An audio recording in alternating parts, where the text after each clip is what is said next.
90 দশকে প্রতিষ্ঠিত নরসিংদীর রায়পুরা উপজেলার ছন্দা সিনেমায় গত ঈদেও মুক্তি পেয়েছে শাকিব খান অভিনীত চলচ্চিত্র রাজকুমার। আলোকসজ্জা করা হয়েছে সিনেমা হলের বাইরে। সিনেমা দেখার তেমন লোকজন না থাকলেও হলের ভেতরে বাইরে শাকিব খান ও কটনি কফির পোস্টারে সয়লাভ। তবে হলের বিপরীত রাস্তায় একটি ব্যানার জানান দিল ভিন্ন বার্তা। সে ব্যানারে স্পষ্ট হলো হলটি ভেঙে সম্প্রসারিত হবে দক্ষিণের দেয়াল ঘেঁষে 2008 সালে প্রতিষ্ঠিত ইদ্রিসিয়া দারুল কোরআন মাদ্রাসা। দীর্ঘদিন পরে স্বপ্ন বাস্তবায়নের পথে এগিয়ে যাওয়ায় মাদ্রাসা কমিটি, এলাকাবাসী সবাই খুশি। আমরা চাই যে সিনেমা হলটা এখান থেকে মুক্ত বাধক, এটা মাদ্রাসার প্রতিষ্ঠানে আসুক।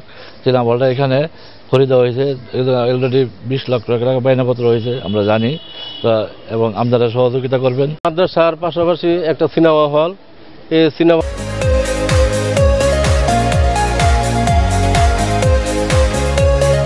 হলটা যদি মাদ্রাসার জন্য হয়ে যায় তাহলে এলাকার এবং দেশের ধর্মপ্রাণ মুসল্লিরা এখানে পোলাপান লেখাপড়া করাতে পারবে, ধর্মীয় শিক্ষা দিতে পারবে। কিছুটা হাওলাত বালাত করে 20 লক্ষ টাকার বায়না দলিল করছে, বায়না দেয়। আমরা এলাকার দিনী শিক্ষা বিস্তারে ব্যাপকভাবে কার্যক্রম চালাইতেছি। তো মাদ্রাসার পাশে একদম দেয়াল সংলগ্ন ছন্দা সিনেমা হল, যেটি দীর্ঘদিন যাবত চলে আসতেছিল। তো এই সিনেমা হল কর্তৃপক্ষ মালিক এটা বিক্রি করার ইচ্ছা পোষণ করছে। তা আমরা যোগাযোগ করছিলাম, বাকি উনি শেষ পর্যন্ত অসুস্থ হয়ে ইন্তেকাল করে, সেটা সমাধান হয় নাই। তো ওনার মৃত্যুর পরে ওনার ওয়ারিশ যারা আছে ওনারাও যখন এটা বিক্রির সিদ্ধান্ত নিল, আমরা খবর পাওয়ার পরে ওনাদের সাথে যোগাযোগ করি। যখন ওনারা জানতে পারছে সাথে একটি মাদ্রাসা এবং মাদ্রাসা কর্তৃপক্ষ এটা কিনতে চাই, ওনারাও যথেষ্ট আগ্রহ প্রকাশ করে। আগ্রহের সাথে এটা মাদ্রাসায় ওনারা বিক্রির চুক্তি করে। 1,30,00,000 টাকা চুক্তি হয়। আমরা জানুয়ারি মাসের 1 তারিখে 20 লক্ষ টাকা বায়না করি।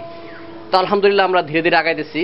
তো যেহেতু এটা গ্রামের প্রতিষ্ঠান, তো আমি এই মিডিয়া ভাইদের মাধ্যমে দেশবাসী এবং বিশ্ববাসী সর্বস্তরের মুসলমান ধর্মপ্রাণ ভাই বোনদেরকে আহ্বান জানাবো, সবাই যদি আন্তরিকভাবে এই প্রতিষ্ঠানের এই কার্যক্রমটি সমাধান করার জন্য আর্থিকভাবে সহযোগিতা করে, তো ইনশাল্লাহ আমরা আশা করি সবার সহযোগিতায় এবং দোয়ায় ভালোবাসায় আমরা অতি শীঘ্রই বাকি কাজটুকু সম্পাদন করে সিনেমা হলের এই জায়গাটি ক্রয় করার শেষ করে আমরা মাদ্রাসার সম্প্রসারণ ব্যাপকভাবে করতে পারব।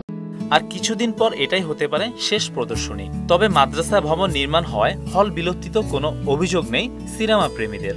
এছাড়া হলের প্রকৃত মালিকের মৃত্যুর আগে থেকেই লোকসান হয় পরিবারের পক্ষ থেকেও তেমন দেখাশোনা নেই হলটির। হাসনাবাদ ছন্দা সিনেমা হলটি ক্রয় করেছে 1,30,00,000 টাকা, 20 লক্ষ টাকা বায়না দিয়েছে, বাকি টাকা দিয়ে দলিল করবে। এখন আমরা সবাই মুসলমান, আমরা চাই যে এই সিনেমা হলটা মাদ্রাসায় সঠিকভাবে দলিল হোক। দীর্ঘদিন ধরে লোকসান গোনা সিনেমা হলটি বিক্রি করার পাশাপাশি মাদ্রাসা ভবন নির্মাণের মতো ভালো কাজ করতে পারায় খুশি রায়পুরাবাসী। মেহেদী হাসান, মোহনা ডিজিটাল।